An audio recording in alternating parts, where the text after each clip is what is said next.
Hello， 大家好。据说是打疫苗之后要多喝鸡精来补一补身体，在这里就分享一下怎么样制作鸡精。由于我的碗并不是很大，所以我只使用了半只鸡。先把鸡肉切小块，把多余的脂肪也去掉，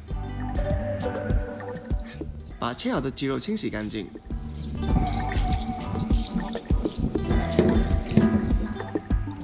之后我们使用刀背在有骨头的地方把它敲碎，这样可以让骨头里面的精华更容易的释放出来。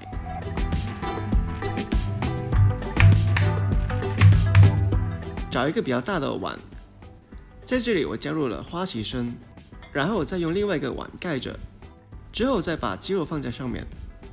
记得小时候考试前妈妈都会炖一些鸡精给我们喝，据说能够增强记忆还有提神。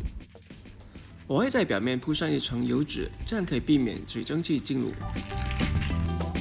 然后放进锅里，开中小火炖2个小时左右。在炖的过程记得要注意水分，避免干烧。炖好之后，鸡肉就变成很干很柴。把鸡肉取出来，只有鸡肉的精华就在这个碗里面了。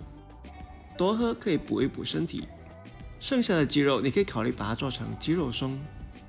好了，今天的影片就到这，希望这影片会对你有帮助。